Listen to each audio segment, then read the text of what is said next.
Yo, I totally missed the end credits scene in WandaVision episode 7. But it's just because I don't expect them to come. But you know what? That's my fault. Sometimes they're there, sometimes they're not, right? So we see Monica Rambeau after everything that happened. She has uncovered Agatha Harkness' basement. We already saw that basement. Fucking disgusting, right? But we see her end up showing up there. End up showing up. Sorry, it's been a long night, but we see her end up showing up there. And by the way, thanks to everybody who commented on that video telling me there was a end credit scene. I was like ready to go to sleep, and then I see like the comments come in notifications, and I'm like, wait, end credit scene? I'm on it. So we see Mr. Pietro return, and he's just there like Snooper's gonna snoop, and that's it. That's the scene. And so I'm also wondering if Monica at this point is sort of possessed or being controlled because we see her eyes be purple, and that's the same eyes that we saw that Wanda have. But I'm not sure if she's actually possessed or not, and maybe she is, right? Maybe Agatha's making her come to the basement in order to ultimately grab her and all of that. Um, so that should be interesting right there how that plays out because I it's just like when did she ever do that, right? Where did she do that? But I don't know. Pietro didn't look like he was possessed. Maybe he's come to his senses now and he's gonna try and help as well. I mean, a final showdown: Pietro and Wanda going up against Agatha, and Doctor Strange shows up. Maybe Spider Man. I don't know. That'd be something, right?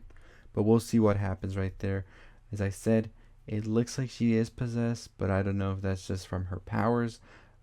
But Pietro didn't look possessed. Maybe he's just like playing around, but or maybe he's really gonna capture her and take her to Agatha. We'll see what happens next week.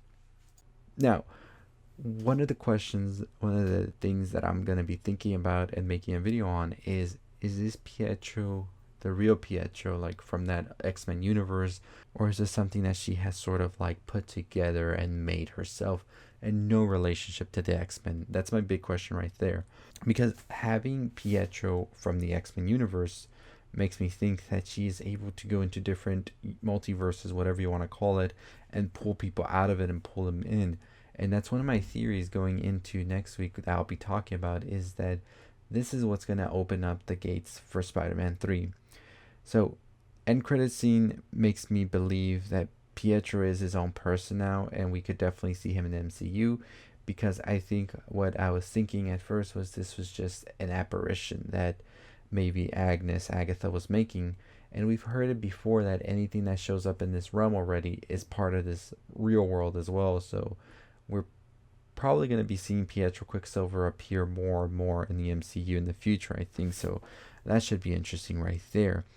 But anyways, what did you think of the episode? I just wanted to make this for a quick recap because I missed the end credit scene. I wanted to talk about it, but let me know your thoughts on it down below. Anyways, as always, that is going to do it for me. If you haven't already checked out my ending explained for episode 7, go check it out because we go a little bit more in depth of everything right there. And as always, that's going to do it for me. Make sure you're subscribed, like, comment, share. Got Servant episode ending explained as well coming out today. So make sure you're subscribed. I'll see you next time. Stay safe, stay positive.